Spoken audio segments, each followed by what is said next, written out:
Hi అండి అందరికీ. ఈరోజు లంచ్లో నేను చేసే మెనూ అంటే మీకు తయారు చేస్తూ ఐటమ్స్ ఏమేమి కావాలో చూపిస్తూ మీకు తయారు చేసే విధానం గురించి చెప్తాను. ఇది టమాటా పునుకుల కూర అండి. ఈ టమాటా పునుకుల కూరకి చక్కగా 3 టమాటాలని చిన్న చిన్న ముక్కలుగా కట్ చేసి ఉంచుకోవాలి. అలాగే 2 ఉల్లిపాయలని చిన్న ముక్కలుగా కట్ చేసి రెడీ చేసుకోవాలి. అలాగే పసుపు, ఉప్పు, కారం, చింతపండు, రుచికి సరిపడా ఉప్పు, మనం పునుకులు కూడా రెడీగా పెట్టుకోవాలి. ఇది ఎక్కువగా గోదావరి వంటకం అంటారండి. ఈస్ట్ గోదావరి వైపు ఎక్కువగా ఈ వంటకాన్ని చేస్తారు. పెసర పునుకులైనా చేసుకోవచ్చు. అలాగే మీకు ముందు వీడియోలో చూపించాను కదండి మినప పునుకులు, అవి కూడా వీటిలో వేసుకుంటే ఈ కూర చాలా బాగుంటుంది. ముందుగా ఓవెన్ బౌల్లో మనం చక్కగా టమాటాలను ఇలా వేసుకుని దానిలో ఉల్లిపాయలు చేర్చుకుని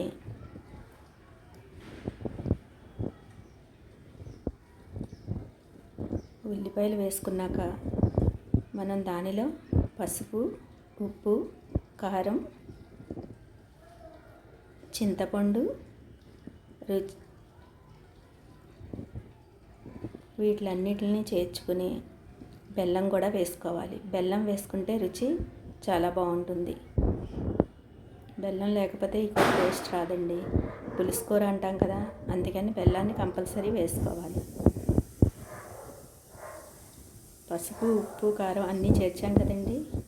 చేర్చుకున్నాక దీనిలో చక్కగా 2 స్పూన్లు వెన్న వేసుకోవాలి.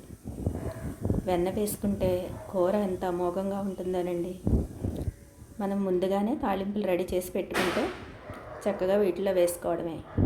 ఇవి వేసుకున్నాక ఒక 1/2 గ్లాస్ వాటర్ చేర్చి ఈ మిశ్రమాన్ని ఓవెన్లో అయితే 10 మినిట్స్ ఉంచుకుంటే మనకి చక్కటి కూర రెడీ అవుతుంది.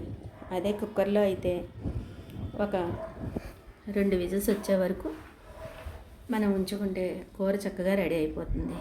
ఇలా రెడీ అయిన కూర మనకి ఎంతో బాగుంటుందండి. నేను ప్రతిసారి కుక్కర్లో అయినా ఓవెన్లో అయినా అని 2 రకాలుగా చెప్తూ ఉంటాను. అది ఎవరైనా సరే ఎలా వీలైతే అలా చేసుకోవచ్చండి. ఈ విధంగా మనకి తాళీ రెడీ అవుతుంది. వారంలో 7 రోజులు నేను ఎలా చేసుకోవాలో మీకు చెప్తానన్నాను కదండి. మొదటి రోజు తాళీ గురించి మీకు చెప్పాను. అలాగే ఇప్పుడు 2వ రోజు తాళీ అండి ఇది. నేను అన్నం ఎప్పుడైనా సరే చక్కగా వార్చుకుంటాను. కుక్కర్లో అన్నం మా ఇంట్లో అస్సలు ఇష్టపడరండి. అందుకని అన్నాన్ని ఎక్కువగా వార్చడమే నేను చేస్తాను. ఎవరైనా వస్తే కనుక కరెంటు కుక్కర్లో కానీ రైస్ పెడతాను. కరెంటు కుక్కరు మామూలు కుక్కర్లో ఉన్నా కూడా నేను అన్నాన్ని ఎక్కువగా వార్చడానికే ఇష్టపడతాను. అలా వార్చుకోవడం వల్ల మనకు గెంజి వస్తుంది కదండి. అది ఎంతో బలవర్ధకమైన ఆహారం అని చెప్తాను. మీరు కూడా ఒక్కసారి ట్రై చేసి చూడండి. ఇప్పుడు మనం టమాటా మిశ్రమంలో చక్కగా పెసర పునుకులు ఉంటే పెసర పునుకులైనా, లేకపోతే మనం మినప పునుకులు ఉంటే మినప పునుకులైనా కూడా ఇలా కలుపుకోవచ్చు. పెసర పునుకులు కానీ మినప పునుకులు కానీ అని నేను చెప్పడం మటుకే చెప్పాను, తయారు చేయడం మీకు చూపించలేదు. ముందు పోస్ట్లో ఉంది కదా అని నేను చూపించలేదు.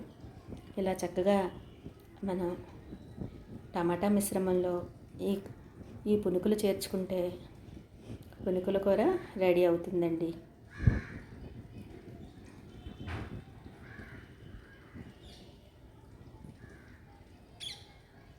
ఈరోజు తాళీలో పునుకుల కూర, అలాగే పెరుగు, నెయ్యి, ఆవకాయ పచ్చడి,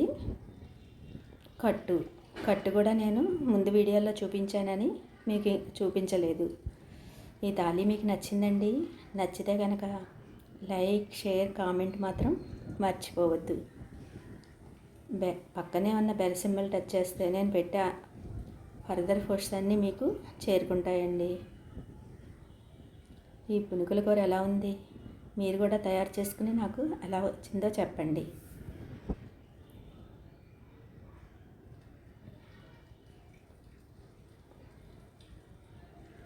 ఈ రెండో రోజు తాళి మీకు నచ్చిందండి?